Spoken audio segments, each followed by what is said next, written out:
नाज़रीन, क्या हम अगले दिनों में कुछ सेडिशन चार्जेस देखेंगे, कुछ मुकदमात देखेंगे बगावत के? ये आजकल का अहम सवाल है।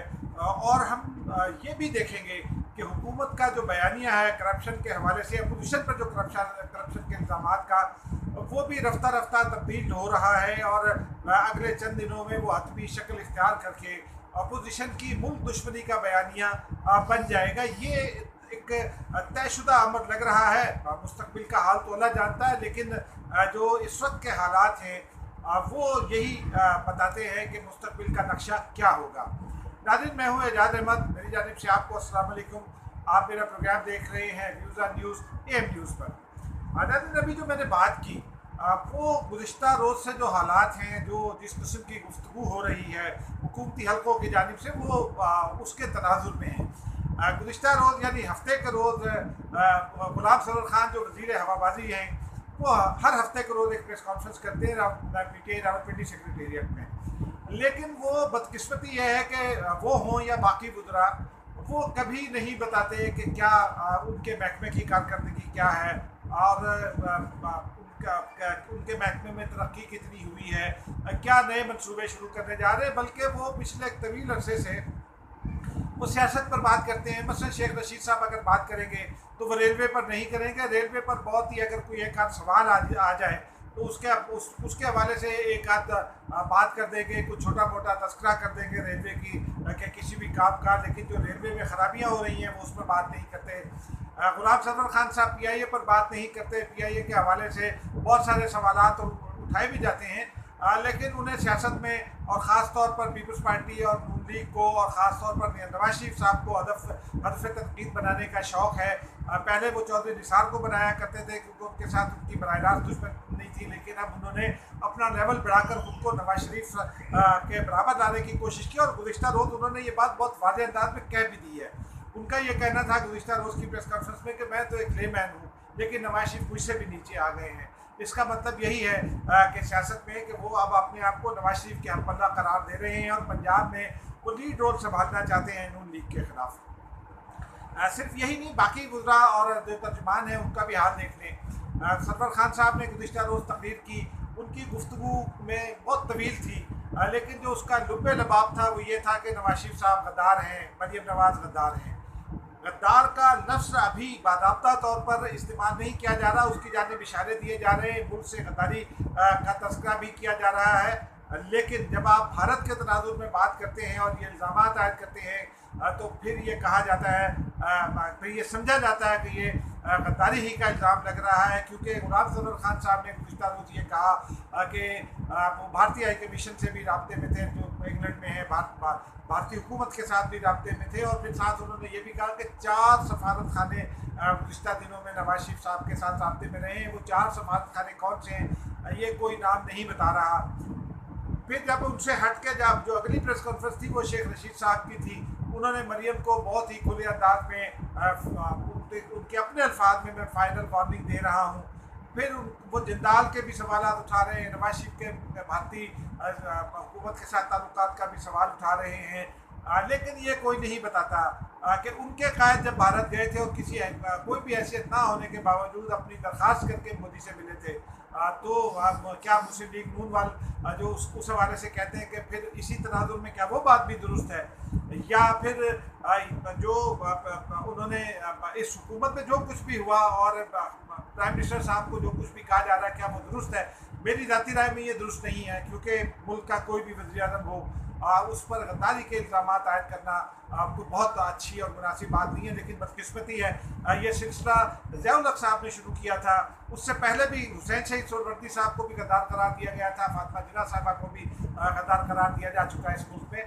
लेकिन जिस शिद्दत के साथ ज़िया-उल हक़ ने भुट्टो साहब के हवाले से बात की उनकी हुकूमत में, वो एक बड़ा उसके बाद ये सिलसिला चल निकला। क्योंकि एक मरतबा हमें याद है कि 5 जुलाई 1977 के बाद रेडियो पाकिस्तान पर तवातुर के साथ ये खबरें आती रही, क्योंकि उन दिनों में PTV बहुत ज़्यादा लोगों का एक्सेस नहीं था। PTV पर रेडियो पाकिस्तान हर आदमी सुनता था। उसमें यह कहा जाता रहा कि जी लाड़काना में अल-मुर्तज़ा जो भुट्टो साहब की रिहाइशगाह है उस पर छापा पड़ा, उस पर दस्तावेज़ात निकली। फिर ये कहा गया कालीन के नीचे से दस्तावेज़ात निकली। फिर ये कहा गया कि वो कौमी राज थे और वो जुल्फ़िकार अली भुट्टो भारत को देना चाहते थे। याद रखिए, एक ऐसा आदमी जिसने भारत के साथ 1000 साल तक जंग लड़ने का कहा, 90,000 कैदी उसकी रिहा करवाए उसकी कैद से, 700 बराबर मील का इलाका उससे वापस लिया मुज़ाकरात के ज़रिए, और फिर पाकिस्तान का एटमी प्रोग्राम शुरू किया, इंडियन स्पेसिफिक एटमी प्रोग्राम। उसको हमने कहा कि वो भारत को कौमी राज बेचने जा रहा था। फिर बेनज़ीर भुट्टो साहिबा के बारे में ये कहा गया कि उन्होंने सिखों की लिस्टें दी, बाद में वो इल्ज़ाम भी हवा में उड़ गया, उनको सिक्योरिटी रिस्क करार दिया गया, और फिर बिलाखिर उनको सिक्योरिटी रिस्क करार देने में जो शामिल थे मियां नवाज शरीफ साहब, फिर उनकी बारी आ गई। और अब आलम यह है कि आप शहबाज गिल साहब का बयान उठा लें, शिबली फराज का बयान उठा लें, किसी भी एक हुकूमती तर्जुमान को ले लें, कोई भी हुकूमती तर्जुमान, उन सब का की तान आकर इस पर टूटती है और मंत्रा एक ही है कि जी नवाज शरीफ साहब गद्दार हैं। गद्दार हो गए, आप साबित कीजिए, लेकिन ये बयान, ये गद्दारी का जो बयानिया है, इसके पीछे एक और वजह है। इसके पीछे शायद ये वजह नहीं है कि नवाज शरीफ साहब जो है वो वाकई गद्दार है। इशू ये है कि जो हमारी इतलात हैं, पिछले कोई 8-10 दिन से ये इतलात मौजूद हैं कि जब इस्लामाबाद हाई कोर्ट के समन वहाँ गए, लंदन भेजे गए, तो उसके बाद पाकिस्तानी हुकूमत ने जब बरतानवी हुकूमत से रब्ता किया, तो ब्रिटिश प्रोसिक्यूशन डिपार्टमेंट ने और जो ब्रिटिश गवर्नमेंट है उन्होंने बहुत वाज़े तौर पर वहाँ के जो हुकाम हैं और ज़राए हैं, उनका ये कहना है कि उन्होंने वाज़े तौर पर पाकिस्तानी हुकूमत को ये जवाब दे दिया कि वो सियासी मामला में नहीं पड़ते, नवाज शरीफ साहब का मामला सियासी है। और फिर उनके यहाँ एक प्रोसेस है। अमरीन कुरैशी बहुत मुमताज़ वकील हैं बरतानिया में, खातून है, लेकिन वो ब्रिटिश जो प्रोसिक्यूशन सिस्टम है, जो लीगल सिस्टम है और जो निज़ाम इंसाफ है, उसको बहुत अच्छी तरह से समझती हैं। उनका ये कहना है, और फिर और जो दीगर मुबस्सिरीन हैं उनका भी ये कहना है कि बरतानिया में समन के लिए की तामील कराने के लिए ये नहीं हो सकता कि एक आदमी उठ कर जाए, दरवाजे पे खड़ा हो जाए कि जी ये समन आए हैं, आप ले लें। उनका ये कहना है कि बरतानिया में जो रवायात हैं, जो कानून है, उसके तहत जिसको समन की तामील करानी है उसको आप पहले फ़ोन करके उसको बताएंगे कि आप उसके घर आ रहे हैं, उसके साथ वक्त मुकर्रर करेंगे और सब जाकर समन की तामील कराएंगे। ये बरतानिया का कानून है।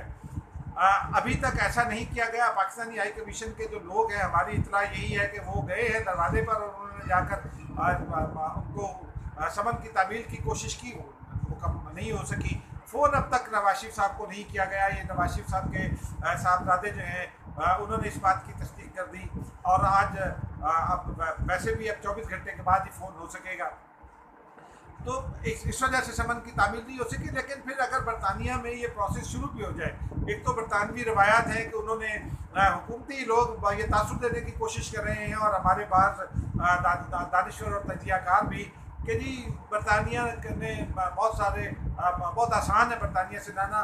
फिर एक नुक्ता नज़र ये भी है, और ये आर्ग्यूमेंट है कि जी पाकिस्तान ने भी तहवील मुजरिमान का वायदा ना होने की वजह से बरतानिया को 5 मुजरिमान दिए। लेकिन नाज़रीन, वो जो बरतानिया को मुलजिमान दिए गए वो या तो क्राइम अगेंस्ट ह्यूमैनिटी में मुलविस थे, या फिर वो जो दहशतगर्दी की मनी की फाइनेंशियल सपोर्ट है उसमें मुलविस थे। और फिर ये अगर वायदा ना होने के बावजूद अगर ये मुलजिमान और मुलजिमान दिए गए हैं, तो फिर ये पाकिस्तानी प्रोसिक्यूशन की कमज़ोरी है। बरतानिया की कमज़ोरी इसलिए नहीं समझी जा सकती कि बरतानिया ने पिछले 600 साल में अगर उसकी तारीख देखी जाए तो किसी भी मुजरिम को उस मुल्क के हवाले नहीं किया, अलावा ये कि जनरल पिनोशी को हवाले किया गया, और वो उनके ऊपर भी वो भी अमेरिका ने उसकी डिमांड की, चिली ने डिमांड की, उसको नहीं दिया गया, लेकिन अमेरिका ने डिमांड की। और फिर उस पर क्राइम अगेंस्ट ह्यूमैनिटी यानी इंसानियत के ख़िलाफ़ जराइम का इल्ज़ाम था उन पर, जो बरतानवी अदालतों में अमेरिका ने भी साबित किया। और तहवील मुजरिमान का वायदा चूँकि बरतानिया का किसी के साथ भी नहीं है, वो वायदा ना होने के बायस के बावजूद वो जनरल पिनोशे को इसी एक बुनियाद पर हवाले किया गया। उसके बाद ये नहीं किया गया। इसहाक डार के केस में हमने देखा है, और बहुत सारे मुजरिमान हैं जिनके जो पाकिस्तान ने भी मांगे और दुनिया के और बहुत सारे मुल्कों ने भी मांगे, लेकिन किसी को हवाले नहीं किया गया। और फिर अमरीन कुरैशी ने ये बताया है, वो चूँकि बरतानवी सिस्टम में काम करती हैं, उन्होंने ये भी बताया है कि अगर बरतानिया में ये प्रोसिक्यूशन की कार्रवाई शुरू हो जाए, हुकूमत पाकिस्तान के नुमाइंदों को जाकर वहाँ एक केस फाइल करना होगा, केस एक्सेप्ट हो जाए और फिर उसके बाद ये कार्रवाई भी शुरू हो जाए, तो तकरीबन 2.5 साल लगेंगे ये फैसला होने पर अदालतों से कि नवाज शरीफ को हवाले किया जाएगा कि नहीं। लेकिन इसमें ताज़ा इतला ये है कि हुकूमत पाकिस्तान के कुछ बुजुर्ग और जो है वो जाना चाहते हैं लंदन। उनका ये ख्याल है कि वो बरतानिया जाएंगे और फिर बरतानवी जो प्रोसिक्यूशन डिपार्टमेंट है और जो बरतानिया के दीगर मुतालिका हुकाम हैं वो उनको कायल कर लेंगे और वो कायल करने के लिए जाना चाहते हैं, या वो ये कब जाना चाहते हैं, हुकूमत पाकिस्तान का कब उनको भेजेगी ये भी तय नहीं है। लेकिन जो मेरी इतलात हैं वो यही हैं कि बरतानिया की जानिब से जो जवाब आया है उसके बाद चूँकि करप्शन की बुनियाद पर आप नवाज शरीफ को वहाँ से नहीं ला सकते, इसहाक डार को वहाँ से नहीं ला सकते, तो इसलिए फिर ये गद्दारी के इल्ज़ाम का सहारा लिया गया है ताकि अगर नवाज शरीफ साहब वापस भी आना चाहें तो ना आने का सोचें। क्योंकि हमने देखा कि फैज़ अहमद फैज़ से लेकर और राजा नादिर परवेज़ तक और उसके बाद भी लोगों पर गद्दारी के इल्ज़ाम लगे। जावेद हाशमी साहब पर पाकिस्तान से बगावत का मुकदमा बना था मुशर्रफ के दौर में और वो 2-2.5 साल तक अंदर भी रहे, और उसके बाद फिर 2008 के जब इलेक्शन हुए तो उसके बाद पीपल्स पार्टी की हुकूमत की मदद से वो रिहा हुए और फिर वो पार्लियामेंट हाउस आए। नाज़रीन, यहाँ एक छोटी सी गलतफहमी भी दूर करना ज़रूरी है। हमारे बहुत सारे दानिश्वर, वफाकी वज़रा, तजिया कार और वकला वो आर्टिकल 6 में और सेडिशन के चार्जेस में फ़र्क महसूस नहीं करते। आर्टिकल 6 जो है वो सिर्फ आइन से बगावत का मुकदमा है, आइन पाकिस्तान को तोड़ने का मुकदमा है कि अगर आपने आइन तोड़ा, जैसे मार्शल लॉ लगाया या कोई और ऐसे स्वेर आइनी जो जिसको आइन का ब्रीच कहा जा सके या एब्रोगेशन कहा जा सके, अगर ये आप करते हैं तो फिर आप पर आर्टिकल 6 लग सकता है, जो जनरल मुशर्रफ पर पहली मरतबा लगा। लेकिन उसमें भी इतने फ्लॉज अभी तक मौजूद है कि कोई हालांकि जो ज़रूरत थी जो ट्रिब्यूनल बनाने की, स्पेशल ट्रिब्यूनल पार्लियामान ने वो ट्रिब्यूनल बना दिया था, उसके बावजूद भी और फिर जनरल मुशर्रफ को सज़ा भी हो गई, लेकिन फिर सुप्रीम कोर्ट ने उसको मुअत्तल कर दिया क्योंकि उसमें उस सज़ा के जो अल्फाज थे जनरल वक़ार से, माफ़ कीजिएगा, chief justice Peshawar high court का जो उस कमीशन के भी सरबराह थे शेर फकार, उनके जो अल्फाज थे मसलन सरेआम फांसी देना या लाश को लटकाए रखना, वो पाकिस्तानी कानून में काबिल कबूल नहीं है और इसी बुनियाद पर उस सज़ा को मुअत्तल किया गया और अब तक वो मुअत्तल है। एक सवाल ये भी उठता है कि आइन से बगावत में सज़ाए मौत का मुल्ज़िम दुबई से उसकी तकरीरें भी दिखाई जाती हैं, बहुत सारे लोग तो बहुत सारी और बातें भी करते हैं, लेकिन मुझे उस पर कोई एतराज़ नहीं है। जनरल मुशर्रफ अगर एक आज़ाद ख्याल शख्स है, वो उनकी अपनी अप्रोच है, वो उनकी अपनी सोच है, उस पर कोई कदगन नहीं लगाई जा सकती, कोई किसी को ज़बरदस्ती ये नहीं कहा जा सकता कि आप खुशी ना मनाएं।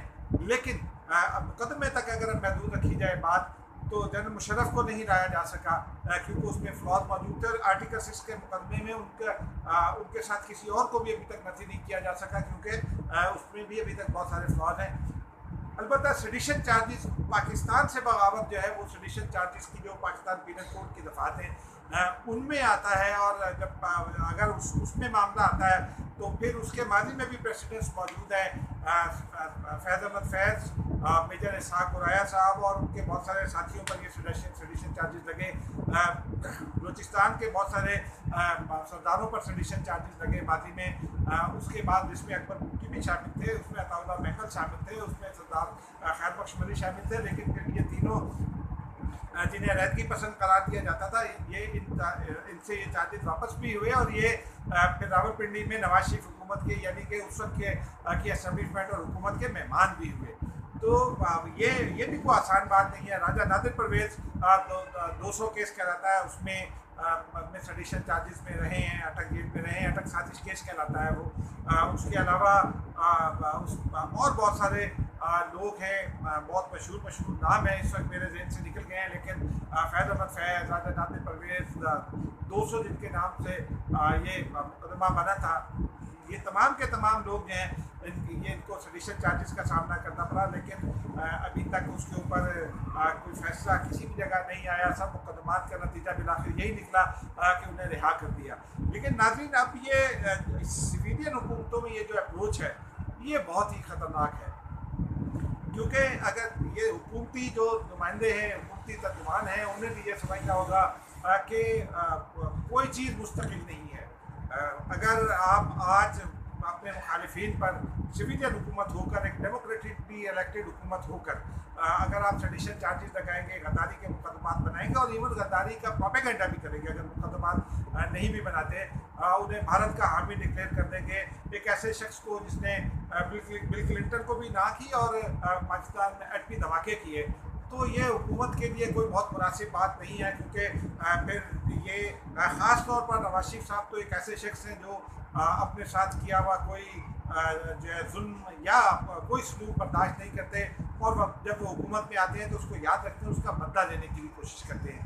तो पाकिस्तान में ये एक नई जो रवायत डल रही है, ये मेरे ख्याल में कोई बहुत मुनासिब नहीं है। हुकूमत को ये सोचना चाहिए, नवाज शरीफ साहब को अगर लाना है तो कोई और रास्ता इख्तियार किया जा सकता है, लेकिन उन पर ये बगावत के इल्ज़ाम लगाना भी इसलिए मुनासिब नहीं है कि मुल्क में इससे अफरा तफरी फैल सकती है। इस वक्त अपोजिशन यूनाइटेड है और नवाज शरीफ साहब बहुत एक बड़े रहनुमा हैं, बहुत मकबूल रहनुमा हैं। फिर उनमें मौलाना फजलुर रहमान को भी शामिल कर दिया जाता है, उनमें आसिफ ज़रदारी को भी शामिल कर दिया जाता है। ये तमाम के तमाम लोग अच्छे या बुरे, लेकिन बहरहाल इनकी अपनी मज़ीद हुकूमत पीपल्स पार्टी के पास है, मौलाना फजलुर रहमान की बड़ी स्टेट पावर है। तो ये सारे के सारे तमाम लोग जो हैं ये इनको आप पोलिटिकली काउंटर कीजिए। हुकूमत को ये चाहिए कि उनको पोलिटिकली काउंटर करें, उनको ये मौका ना दे कि ये क्या मतलब अगर आपके इक़दाम ठीक है, अगर आपकी डायरेक्शन ठीक है, तो फिर अपोजिशन को ये मौका नहीं मिल सकता और उनकी तहरीक कामयाब नहीं हो सकती। तो उस तहरीक के अंदर बहुत सारे मफादात हैं, बहुत सारे तजादात हैं, उनको एक्सप्लॉइट किया जा सकता है हुकूमत की जानिब से, लेकिन और हुकूमत एक्सप्लॉइट करने की कोशिश भी कर रही है।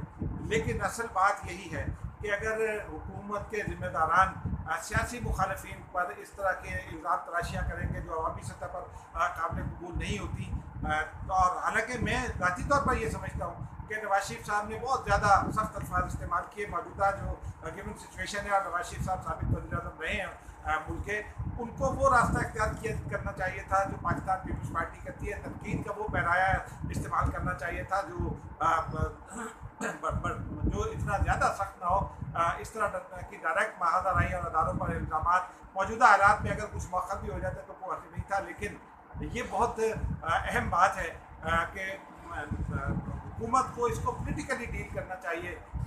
जो अपोजिशन में तदादात हैं, इतलात यही है कि पाकिस्तान पीपल्स पार्टी की जो तजवीज़ थी वो मान ली गई है कि रोटेशन की बुनियाद पर उहदे होंगे, तो इन इख्तलाफात को हवा दे सकती है हुकूमत। पोलिटिकली ये उसका राइट है, अपोजिशन का ये राइट है कि वो हुकूमत के अंदर के जो तदादात हैं, जो हुकूमत की कमजोरियाँ हैं, उनको एक्सप्लॉइट करे। तो सियासी लड़ाई को सियासी मैदान में लड़ना चाहिए, ना कि उसको आप एक महाजराई में, एक ऐसी महाजराई जो आगे चलकर फांसियों की जानिब से इशारा जाए, सज़ाओं की जानिब जिनसे इशारा जाए, वो बहुत नामुनासिब बात है।